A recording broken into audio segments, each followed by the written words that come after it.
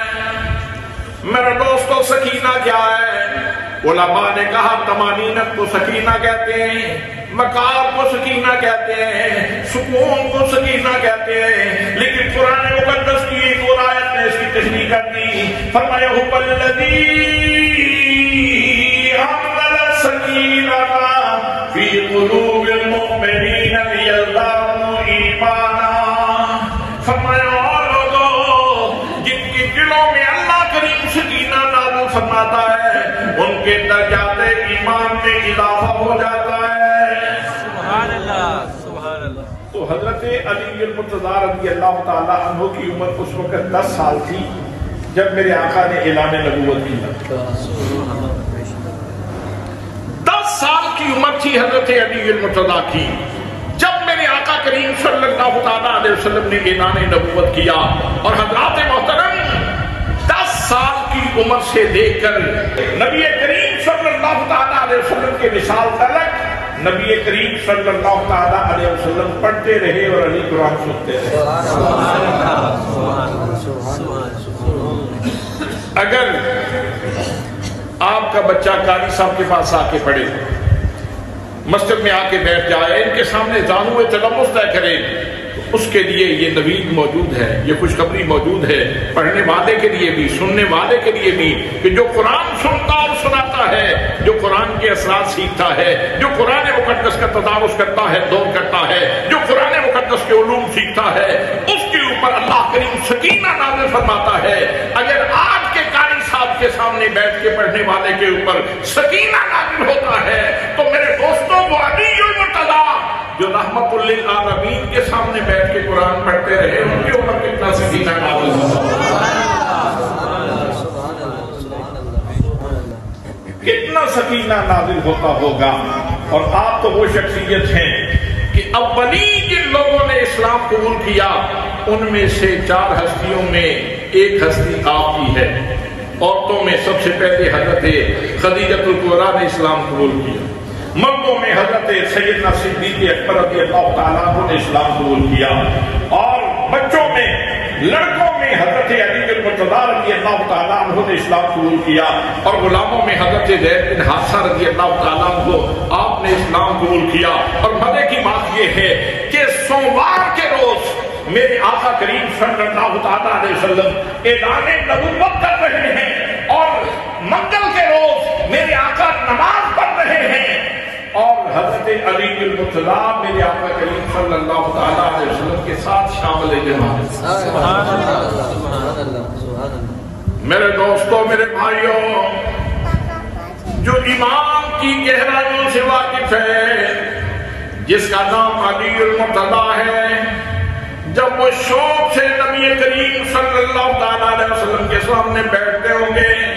جب میرے آقا کریم صلی اللہ تعالیٰ علیہ وسلم ان کو قرآن سکھاتے ہوں گے، تلاوت آمینہ کا لال کرتا ہوگا، جناب حضرت علی المرتضیٰ رضی اللہ تعالیٰ عنہ سنتے ہوں گے، تو اس وقت حضرت علی المرتضیٰ کے اوپر مصطفیٰ کے صدقے کتنا سکینہ نازل ہوتا ہوگا۔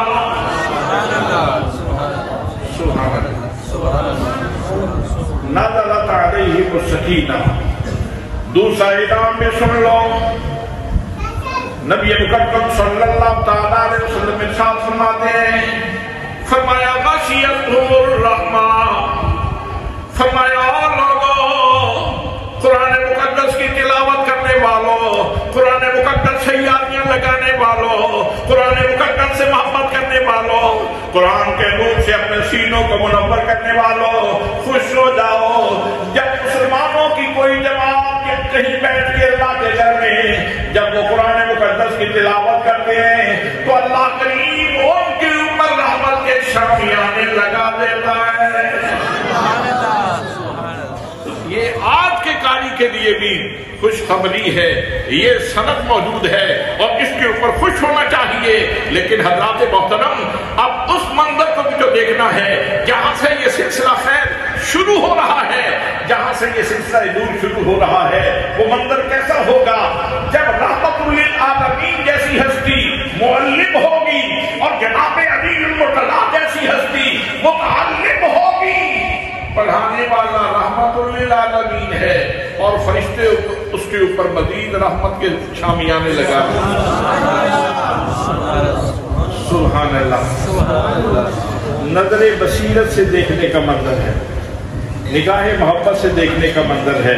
سبحان اللہ۔ پڑھانے والے رحمت للعالمین، اور پھر جو نور کے شامیانے، جو نور کے رحمت کے شامیانے لگ رہے ہیں، وہ اللہ کریم کا خاص انعام اور انتظام ہے۔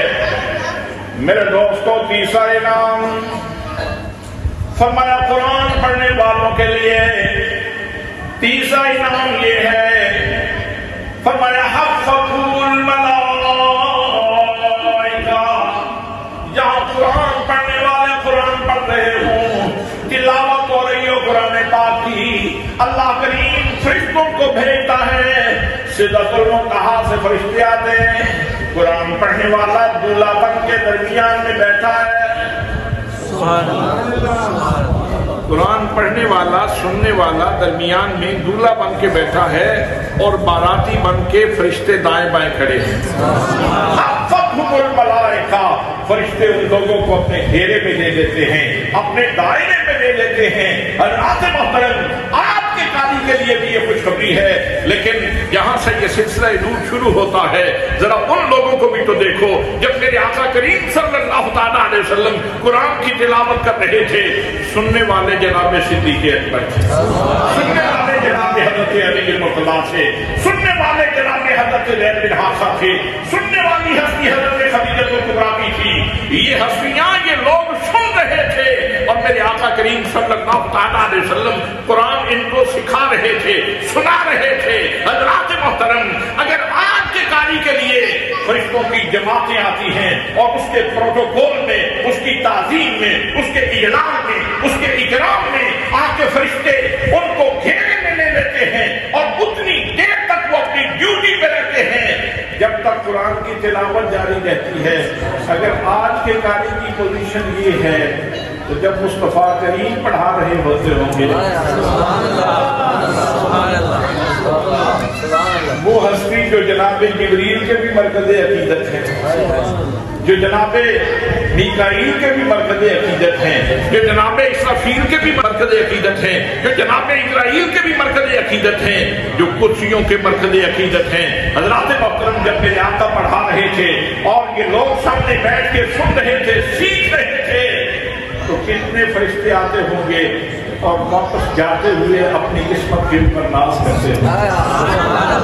سبحان اللہ. زمین کے سینے کے اوپر کیا خوبصورت ماحول دیکھ کے جا رہے ہیں. زمین کے سینے کے اوپر کیا خوبصورت ماحول دیکھ کے جا رہے ہیں. کتنے رنگین, کتنے رنگین تیری محفل کے نظارے ہوں گے جب تیرے پاس تیرے یار پیارے ہوں گے. فرشتے کہتے ہوں گے اے احمد مرسل نوری خدا, تیری ذات صفا کا کیا کہنا. اے احمد مرسل نوری خدا, تیری ذات صفا کا کیا کہنا. پڑھتے ہیں ملائک صلی اللہ, تیری شان علا کا کیا کہنا. پڑھتے ہیں ملائک صلی اللہ,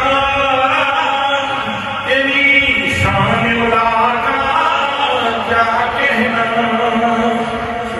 سبحان اللہ, سبحان اللہ. سبحان اللہ, سبحان اللہ. میرے دوستو چوتھے انعام کی بات بھی سن لو. میرے آقا کریم صلی اللہ تعالیٰ علیہ وسلم نے ارشاد فرمایا قرآن پڑھنے والوں کے اوپر, قرآن مقدس سننے والوں کے اوپر, قرآن مقدس کا دور کرنے والوں کے اوپر چوتھا انعام یہ ہوتا ہے کہ اللہ کریم اپنے ملائکہ مقربین میں جو انتہائی مقرب فرشتے ہیں ان کی موجودگی میں اللہ کریم اپنے ان بندوں کا ذکر فرماتا ہے.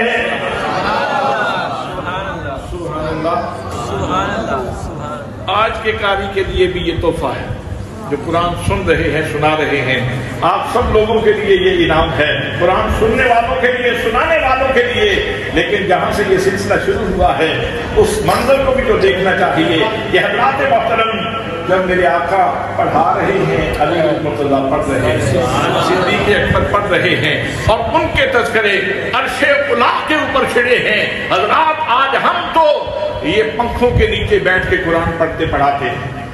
آج ہم تو اے سی کے ماحول میں قرآن پڑھتے اور پڑھاتے اور سنتے سناتے ہیں. لیکن جس ماحول میں ان ہستیوں نے قرآن مقدس پڑھایا ہے, سیکھا اور سکھایا ہے, وہ ماحول اے سی کا ماحول نہیں تھا, وہ تو پتھروں کی بارش کا ماحول تھا, وہ تو تانے اور تشنیع کی بارش کا ماحول تھا, وہ تو لوگوں کی زبان درازیوں کا ماحول تھا, وہ تو لوگوں کی آوازیں کسنے کا ماحول تھا, وہ لوگوں کے حدق آمیز رویے کا ماحول تھا. لیکن ان تلخیوں کے ماحول میں, ان انتہائی مشکل ترین حالات کے اندر بھی میرے آقا کریم صلی اللہ تعالیٰ علیہ وسلم قرآن پڑھاتے رہے اور یہ ہستیاں قرآن پاک میں جا کر سیکھتی رہے. دوستان محترم, آج ہم تذکرہ دور چونکہ حضرت علی مرتضیٰ کا کر رہے ہیں, اس لیے ایک حدیث پاک اور سن لیجئے اور پھر میرے خیال میں ہمارا افطاری کا وقت قریب ہوا چاہتا ہے. میں زیادہ آپ کو انتظار میں نہیں ڈالوں گا. میرے دوستو, میرے بھائیوں, ابھی سردیاں ختم ہو رہی ہیں, موسم بہار چل رہا ہے. ابھی آپ نے وہ سویٹر اتار دیے, آپ نے جرسیاں اتار دی, آپ نے چادریں اتار دی. ابھی چند دنوں کے بعد پتلے کپڑے پہن لیں گے. اس لیے کہ گرمی کی شدت کا اپنا تقاضا ہے اور سردی کی شدت کا اپنا تقاضا ہے. سردیوں میں بھی آپ لباس پہنتے ہیں, گرمیوں میں بھی آپ لباس پہنتے ہیں. بھئی گرمی سے بچنے کے لیے اور لباس چاہیے اور سردی سے بچنے کے لیے اور لباس چاہیے.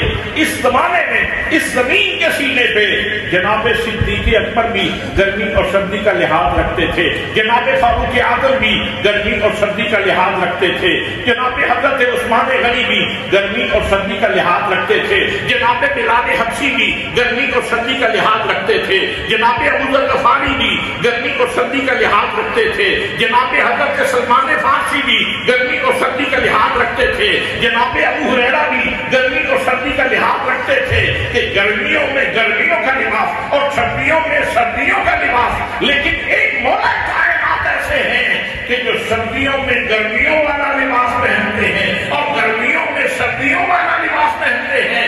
اس لیے کہ میرے آقا نے ان کے لیے دعا فرما دی تھی, اللہم اغفرہ ازل حر والبرد, یا اللہ علی کی گرمی کے سامنے بھی اور علی کو لگنے والی سردی کے سامنے بھی تو اپنی ذات سے کفایت کر دے.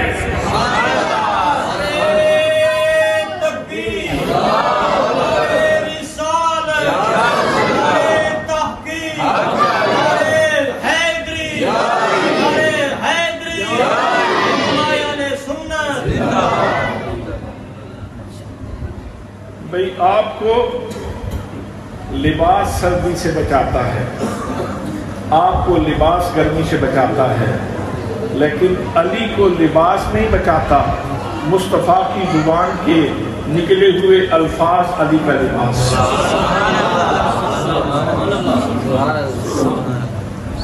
علی کا اوڑھنا مصطفیٰ کا فرمان ہے. سبحان اللہ. علی کو دھاگوں کا سہارا نہیں لینا پڑتا, علی کو دھاگوں کا سہارا نہیں لینا پڑتا, علی کو مصطفیٰ کے لفظوں کا سہارا کافی, علی کو مصطفیٰ کی دعا کا سہارا کافی ہے, علی کو مصطفیٰ کریم صلی اللہ علیہ وسلم کے الفاظ گرمی اور سردی سے بچاتے ہیں. حضرات محترم, یہ سیدنا علی بن مرتضیٰ کا مقام ہے. اور پھر آخری بات یہ سن لیجیے کہ عام بندہ احد پہاڑ کتنا سونا خرچ کرے اور کوئی صحابی ایک مد جو یا آدھا مد جو خرچ کرے تو میرے آقا کریم صلی اللہ علیہ وسلم جو اللہ کی بنائی ہوئی حقیقتوں کے ترجمان ہیں, آپ فرماتے ہیں کہ اجر کے اعتبار سے, ثواب کے اعتبار سے, مقام کے اعتبار سے غیر صحابی کا احد پہاڑ جتنا سونا بھی خرچ کیا ہوا ہو تو صحابی کے ایک مد کو نہیں پہنچتا, صحابی کے ایک مد کو نہیں پہنچتا. حضرات محترم, اور یہاں کوئی صحابی نہیں ہے, صحابی سارے شرف والے ہیں, صحابی سارے مقام والے ہیں, صحابی سارے مرتبے والے ہیں. جس کو میرے آقا کی صحبت میں بیٹھنے کا شرف نصیب ہوا وہ ہماری آنکھ کا تارا ہے. لیکن حضرات محترم, یہ وہ ہستی ہیں جن کی ساری کفالت ہی مصطفیٰ نے, جو صحابہ کرام میں بھی اولین ہستی ہیں اور اہل بیت اطہار میں بھی اولین شخصیات میں, اور انہوں نے دانے بھی خرچ کیے ہیں, انہوں نے کھجوریں بھی خرچ کی ہیں, انہوں نے دراہم و دنانیر بھی خرچ کیے ہیں. صرف بات یہاں تک نہیں پہنچتی, انہوں نے اپنے جگر پارے بھی اللہ کے راستے میں, انہوں نے اپنا حسین اللہ کے راستے میں, انہوں نے اپنا علی اکبر اللہ کے راستے میں دیا, انہوں نے اپنا علی اصغر اللہ کے راستے میں دیا, انہوں نے اپنا قاسم اللہ کے راستے میں دیا ہے, انہوں نے اپنے جگر پارے اللہ کے راستے میں دیے ہیں. اگر ایک مد جو دینے والے کا مقام و مرتبہ اتنا بڑا ہے تو جس ہستی نے اپنا سارا خاندان دے دیا تو اس کا مقام و مرتبہ کیا. حضرات محترم, حافظ قرآن پڑھتا ہے, آپ کے قاری صاحب یہاں مصلی سناتے ہیں, آپ 27 رمضان مبارک کو ان کی خدمت کرتے ہیں, تحفے پیش کرتے ہیں. ٹھیک ہے حضرات محترم, سنیے میرے آقا نے ارشاد فرمایا حافظ قرآن قیامت کا دن ہوگا، اس کے والدین کے سر کے اوپر ایسا تاج سجایا جائے گا جس کی روشنی سورج اور چاند سے زیادہ ہوگا۔ لوگ پوچھیں گے یہ کون ہے؟ یہ نبی ہیں، یہ رسول ہیں، یہ صدیق ہیں، یہ کون سی ہستیاں ہیں؟ تو جواب ملے گا یہ وہ ہستیاں ہیں جنہوں نے اپنے بیٹوں کے سینے قرآن کی دولت کے لیے وقف دیے تھے، اپنے بیٹوں کا سینہ جنہوں نے قرآن کے لیے وقف دیا تھا، آج ان کو یہ اعزاز بخشا جا رہا ہے۔ حضرات محترم، اگر نذرانہ لے کر قرآن سنانے والے کے والدین کا یہ مقام ہے تو کربلا میں اتنے نذرانے دے کر قرآن پڑھنے والے حسین کے والدین کا مقام ہے۔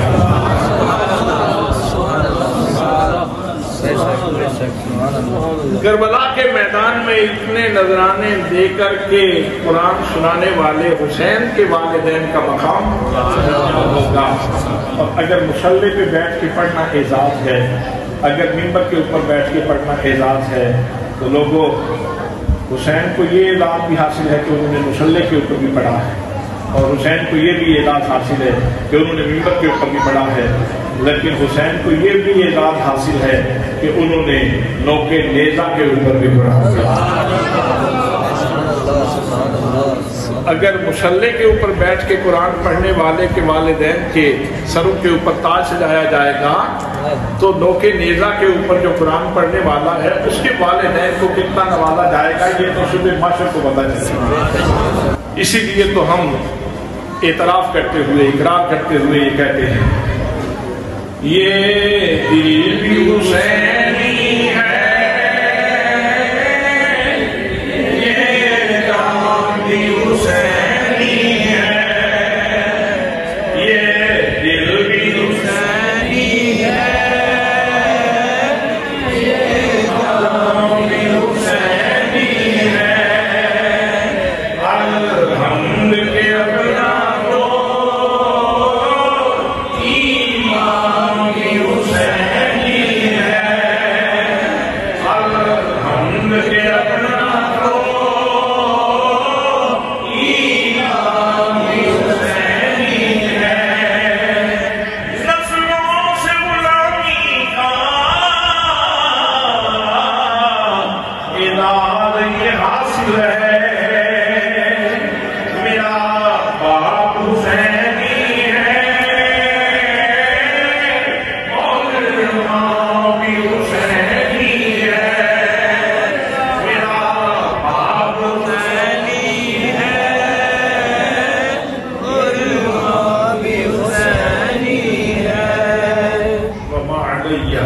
إلا البلاغ